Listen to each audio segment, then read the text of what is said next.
ગોંડલમાં નાગરિક બેંકની ચૂંટણી હતી.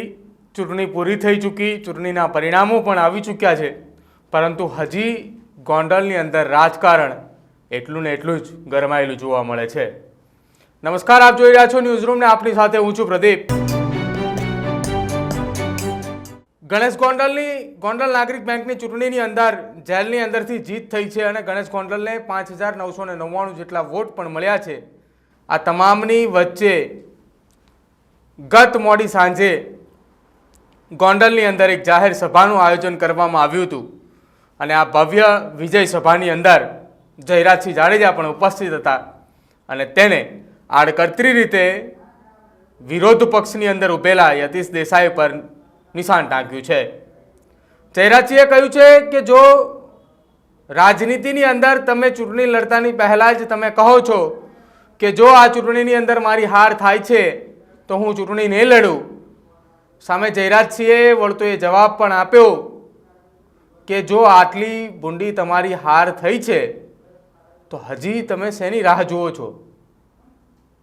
એક વડીલ અને એક રાજનેતા તરીકે મારી એમને સલાહ છે કે એમને રાજકારણ છોડી દેવું જોઈએ, ચૂંટણી લડવાનું પણ છોડી દેવું જોઈએ.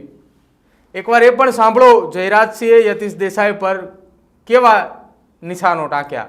કે છેલ્લે એક ડાયરેક્ટર તરીકે કોંગ્રેસ નામે કંઈક હતું, એ પૂરું થઈ ગયું. એના માટે તમને ફરીથી અભિનંદન આપું છું. પેનલની રચના થઈ,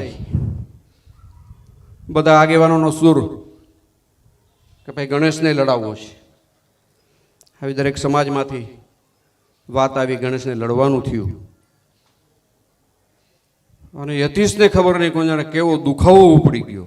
પણ ગણેશ શું કામ, પણ ગણેશ શું કામ? એ યતીશે નક્કી નહોતું કરવાનું, મારે નક્કી નહોતું કરવાનું, મેં નક્કી કર્યું નથી, એ જનતાએ નક્કી કરેલું છે કે ગણેશભાઈની હાલની કાયદાકીય પરિસ્થિતિ ગમે તે હોય પણ ગણેશને ચૂંટણી લડાવવાનો છે. એવો જનાદેશ મને થયો હતો, એને કારણે એવડી મોટી લીડ થઈ છે. બે દી પહેલા લગભગ ભોજપરામાં જ સભા હતી. હું હારી જઈશ તો કોઈ ચૂંટણી નહીં લડું. આ રીતે ચૂંટણી હારી ગયા પછી એમથી એક ચૂંટણી લડાઈ. હવે ઇતિહાસના પાનામાં એક સુવર્ણ પંખા હતી, એનું નાક ઉગી જતું ખબર છે ને તમને? નાક કપાઈ જાય ને નાક ઉગી જાય. હતી કોક, તમને ખબર છે ને? આપણે ભણવામાં ક્યાંક ક્યાંક આવતું. એટલે હવે આવી ચૂંટણી હાર્યા પછી તમારે લડવું એવું હોય જ નહીં કોઈ દિવસ, અને લડાઈ પણ નહીં. એના સિનિયર આગેવાન તરીકે હું એને સલાહ દઉં છું કે હવે તારે બોલીને ફરી જવું હોય તો તારી ઈચ્છા, પણ આવા ચુકાદા પછી ચૂંટણી લડાઈ નહીં. આ ચારો તે કરી લીધો, હવે કરાય નહીં. એમ છતાંય લડવું હોય તો લોકશાહી છે, એમાં આપણી ના નથી. ગમે ત્યારે વેલકમ. એમ અશોકનો શબ્દ વેલકમ.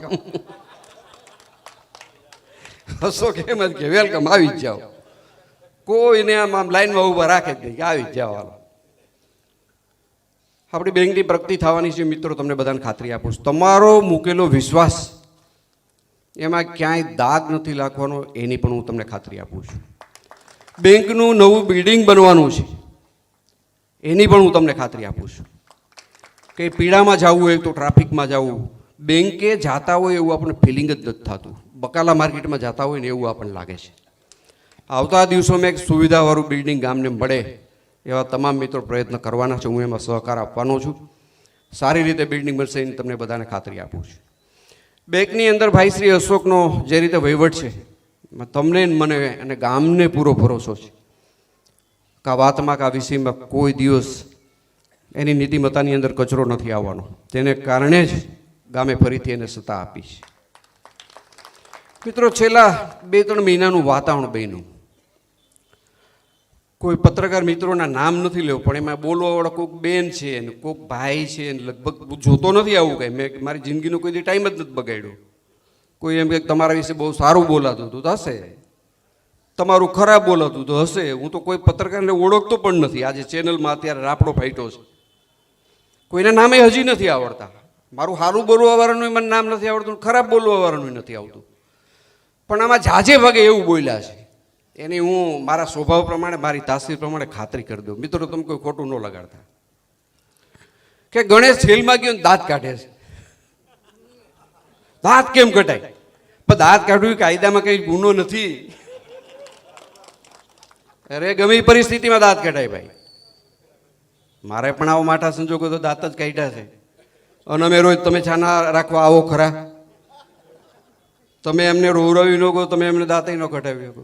ગોંડલની અંદર ચૂંટણી હોય કે ના હોય, પરંતુ તેમ છતાંય ગોંડલમાં રાજકારણ ગરમાયેલું જોવા મળે છે.